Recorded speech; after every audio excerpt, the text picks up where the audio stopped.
Les bons plans pour profiter de la vie à l'israélienne, c'est tous les jours sur Studio Kalita. Salut à tous, bienvenue. On est en compagnie de Valérie Kutkovitch. Je ne vous la présente plus, vous la connaissez tous, vous la regardez semaine après semaine. C'est la pro des bons plans, elle connaît tout, elle fait les musées, elle prend des photos dans toute la ville, elle se balade, elle lit les petits encarts, elle connaît les expositions, les sorties, les soirées. Bref, elle est incontournable grâce à son site Jérusalem Futé.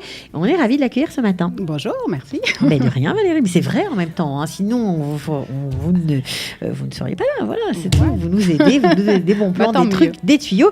Et ça tombe bien parce que c'est une spéciale Pourim aujourd'hui. Alors d'abord, Valérie, on va donner des dates parce que franchement, on ne sait plus comment ça marche. Chaque année, on repose les questions. Alors c'est quand le jeûne, c'est quand la Megillah, qu'est-ce qu'il faut faire? Bref, donc quelques éclaircissements. Voilà, alors ça va être très simple. Le jeûne, cette année, c'est toujours le même jour. C'est pour tout le monde. C'est déjà donc, pas mal. Voilà, donc cette année, ça sera le mercredi le 28 février. Tout le monde jeûne du matin au soir. Alors à Jérusalem, je crois que les horaires, c'est 4h56. 18h06. Bon, c'est à peu près pareil partout. Oui, regardez, il y a des petites variantes. Voilà, d'accord, ça c'est pour le jeûne. Ça c'est pour le jeûne. Alors ensuite, à la sortie du jeûne, les gens en dehors de Jérusalem, Tel Aviv, Haïfa, partout. Ça veut dire dans le monde entier, sauf à Jérusalem. Voilà. Ils enchaînent par la lecture de la Megillah.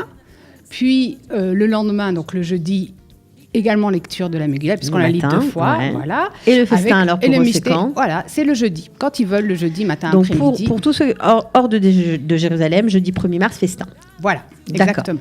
Maintenant, pour ceux qui s'habitent à Jérusalem, on ne fête pas donc Pourim le jour de Pourim, on fête Pourim, Shoshan Pourim, c'est-à-dire le lendemain. Pourquoi ? Parce que, alors je ne suis pas historienne, mais parce que c'était une ville fortifiée avec des remparts, etc. Comme on dit, des remparts, voilà. Je ne vais pas me bouler, mais il y a certains quartiers de Jérusalem qui ne savent pas si c'était dedans, dehors, et qui font... Bon, on va dire on pour va pas Jérusalem. Rentrer dans les... Ah, si vous commencez à nous embrouiller, on n'a pas fini. Bon, alors, Jérusalem... Donc, on fête. Première lecture de la Megillah, ça sera le jeudi soir. 1er mars. Voilà, okay. 1er mars. Deuxième lecture, vendredi dans la journée. Michté, vendredi avant Shabbat. Avant 5h, oui. Voilà, et on enchaîne sur Shabbat. Et on enchaîne sur Shabbat. Maintenant, ce qu'il faut dire, c'est qu'à Jérusalem, les écoliers, ils ont bien de la chance parce qu'ils sont en vacances les 2 jours. Eh bien, bien sûr, jeudi et vendredi. Jeudi et vendredi, ce qui fait qu'on va parler tout de suite des activités, mais il y a des activités aussi déjà mercredi et beaucoup jeudi. Et à Jérusalem, autant en profiter parce que jeudi, il n'y a rien à faire. D'accord, donc les enfants sont en vacances jeudi 1er mars et vendredi 2 mars. On va en profiter. Qu'est-ce qu'on va faire ? C'est tout de suite.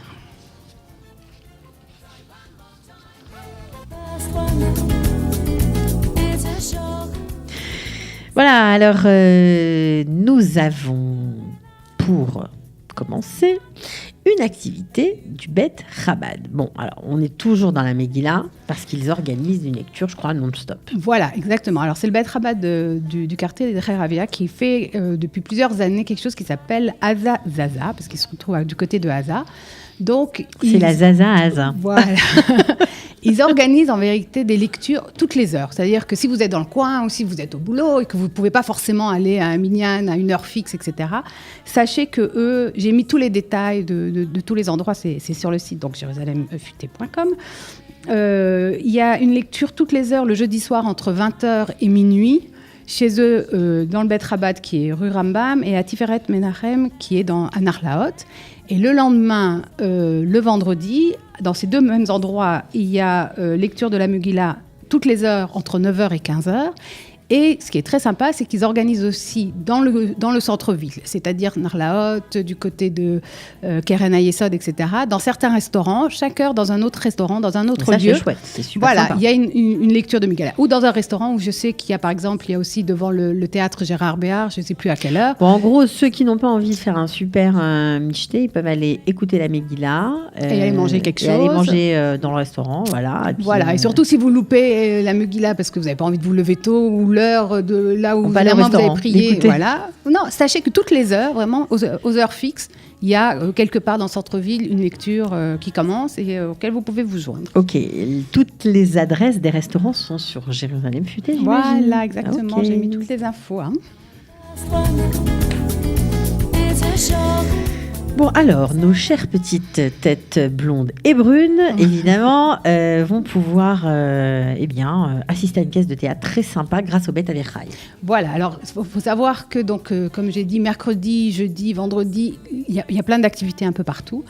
Alors, au Bêtes à Verrailles, il y aura mercredi et jeudi à 11h et à 15h une pièce de théâtre pour les enfants qui s'appelle David, donc sur le roi David. Voilà, sur l'histoire du roi David, et qui sera suivie d'un atelier pour faire des Mishloach Armanot. Donc, enfants, parents, pour faire des jolies choses. Donc, Bêtes à Verrailles pour du théâtre et des Mishloach Armanot, mercredi et jeudi de 11h à 15h.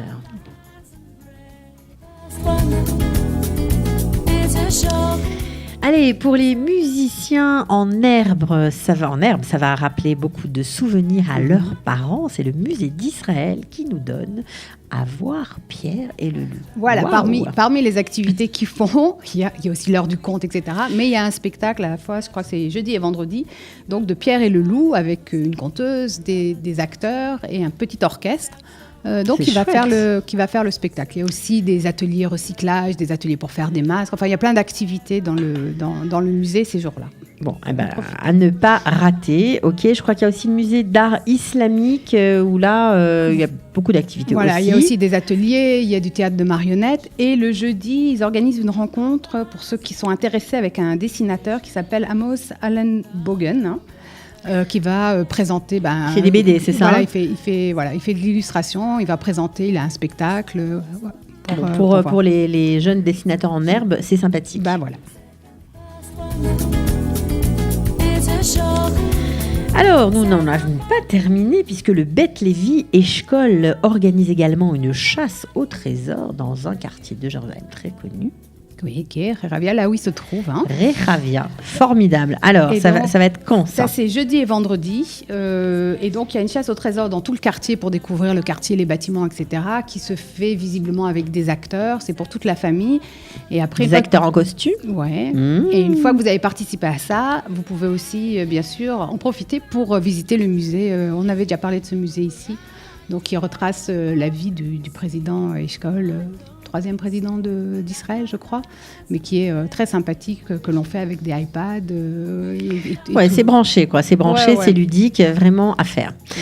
Alors, pour finir, et pour tous ceux qui ne sont pas à Jérusalem, qui n'ont pas besoin d'être occupés la journée du vendredi, n'est-ce pas? Eh bien, ça va bouger à Kikar Safra. Voilà, c'est le grand carnaval de Purim, donc organisé par la mairie. Ça sera le vendredi de 11h à 15h sur Kikar Safra. Donc, c'est sur la grande place de la mairie, immense place. Voilà, exactement. Il y a plein de choses. Il y a des marionnettes, il y a des spectacles de rue, il y a des jongleurs. Enfin, il y a beaucoup de choses. C'est toujours très visuel et très beau. Ouais. Et puis, alors cette année, il y a la chanteuse Roni Daloumi qui fera un spectacle. Et pour les plus petits, il y a Yuval Ameboulbal aussi qui viendra amuser un peu tout le monde. Shtuyot Bemitz Agvaniot. Exactement.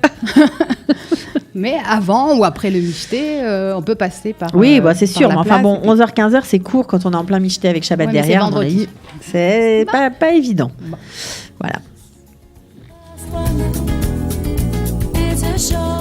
Allez, maintenant des activités pour les jeunes, on va dire, plutôt pour les filles. Alors, ce sont 3 DJ filles qui se sont mises ensemble pour faire la fiesta. Voilà, ça fait plusieurs années que ça existe. C'est du côté de Givat Shaoul sur Bet Adfous. Je vous ai mis l'adresse parce qu'il ne faut pas se tromper. C'est dans un oulam. Si vous allez à côté, c'est une toute autre ambiance. Et là, donc, c'est une soirée rien que pour filles, donc qui aura lieu le jeudi soir. Voilà. Et jeudi soir de 21h à 5h du matin. Et oui, les gens restent jusqu'à 5h du matin. C'est la folie, quoi. Ah oui, les filles se lâchent. Donc, il y a ces 3 DJ, il y a de la musique, tout type de musique. Et comme il n'y a que des filles, vraiment... on fait la fête jusqu'au bout de la nuit. Mais c'est le cas de le dire, jusqu'à 5h du matin, c'est pas mal. Voilà, et c'est visiblement très sympa et un must à Jérusalem pour toutes les filles qui ont envie de s'éclater un peu sans... Voilà. De s'éclater, tout simplement. Exactement. Ok, alors c'est noté.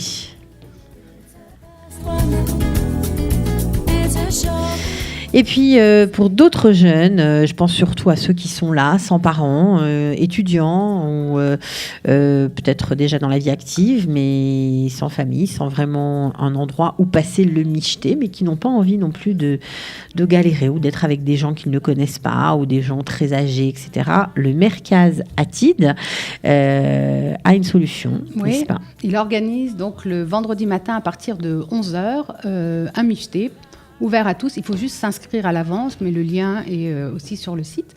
Et donc avec à la fois à manger, de la musique, des Dvar Torah, enfin un truc sympa pour passer un moment ensemble et puis voilà, faire cette mitzvah du micheté. Il y a des cours, il y a voilà, puis c'est un moment pour profiter, pour rencontrer des jeunes de son âge, voilà, et c'est assez chouette quand on est seul de pouvoir échanger tout simplement entre étudiants, voilà. Ouais, donc moi j'ai beaucoup aimé cette initiative. Voilà, mais il faut savoir qu'il y a aussi d'autres michetés qui sont organisés à Jérusalem. Moi, je les ai mis au fur et à mesure que ça m'arrive, l'information, je la mets. Bon, alors, si on a des infos, si vous organisez peut-être des michetés, vous pouvez écrire sur la page de Valérie Kutkovitch, Jérusalem Futé. Vous pouvez lui envoyer un mot, même sur Facebook. Elle se fera un plaisir, n'est-ce pas, Valérie ? Exactement. Et de l'intégrer. Et je voulais juste préciser que généralement, aussi, dans chaque quartier, il y a des fêtes. Alors souvent, je pense que ça sera plutôt le jeudi pour tout le monde, mais si vous n'avez pas envie d'aller jusqu'en ville, etc., sachez que généralement les mairies de quartier organisent aussi des fêtes pour Pourim.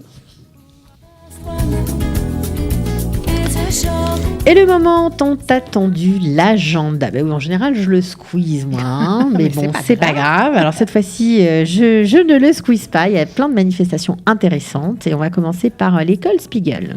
Oui, alors ça fait partie, donc c'est la 4e partie de notre fameux festival Shaon Horev dont on parlait, mais c'est très sympa. Shaon Horev qui avait lieu tous les lundis du mois de février. Voilà, et lundi dernier, moi je suis allée à celui qui était en ville, porte de Jaffa et dans la vieille ville, et c'était vraiment très chouette. Comme quoi, il faut suivre ces bons plans. Non, c'est vraiment une ambiance, c'est très sympa. Alors là, cette semaine, donc le 26 février, ça aura lieu à Talpiot, dans le quartier de là où il y a Yad Harouzim, par là. Donc il y a de nouveau tout un programme très, très, très large. Alors à l'école Spiegel, il y aura des courts-métrages. Il y aura, je sais, aussi du stand-up de comédiens locaux qui aura lieu dans un autre endroit, un atelier d'arrangement floral, un atelier de céramique, il y a des concerts, il y a vraiment plein de choses. Ça vaut le coup. La plupart des trucs sont gratuits. Il n'y a pas besoin... peut-être les ateliers, il faut réserver. Mais juste sortir, c'est généralement à partir de 19h, 20h jusqu'à 23h, quelque chose comme ça. Profitez, allez voir, c'est toujours sympa. La musique ne démarre pas, mais c'est pas grave. Alors, le lundi 5 mars, moi, c'est mon coup de cœur, personnellement. Rendez-vous à 11h au Théâtre Ran pour une spéciale représentation des fourberies de Scapin. Waouh, Molière à Jérusalem. Eh ben oui, en hébreu. C'est génial. Voilà, en hébreu. En hébreu. Mais il faut dire que le Théâtre Ran fait souvent des pièces françaises. Là, ils font, visiblement, c'est un peu spécial parce qu'ils font quelques représentations le matin. Alors, c'est à 11h, mais justement, c'est à des prix très bas pour que les gens 50 puissent venir. Par personne. 50 shekels au théâtre. C'est un théâtre qui est très sympa, qui est bien placé. Il y a le grand parking de la Tahana Rishona juste derrière, donc il n'y a pas de problème. Et puis, ça vaut le coup. On connaît tous l'histoire de la voir jouer en hébreu. C'est aussi une façon de s'intégrer, d'aller voir du théâtre en hébreu. Bon, c'est plus facile si vous connaissez l'histoire, forcément, vous n'allez pas être largué. Voilà, lundi 5 mars à 11h au Théâtre Ran, on est ravis. C'est tout pour aujourd'hui ? Un petit truc encore ? Un petit truc encore. Allez, juste le dimanche 4 mars, une soirée de chansons françaises avec Ronnie Coin sur Kikara Musica. Et ça a l'air très sympa parce qu'il fait participer le public. C'est interactif. Voilà, exactement. Chacun dit ce qu'il veut. Donc, pourquoi pas ? Une idée de sortie. Eh ben voilà. Donc, merci Valérie. On se retrouve la semaine prochaine. Bien sûr, si vous avez raté quelques infos, jérusalemfuté.com, le site, ou alors la page Facebook. La page Facebook aussi. Merci. Merci. Ciao. Au revoir. Les bons plans pour profiter de la vie à l'israélienne, c'est tous les jours sur Studio Kalita.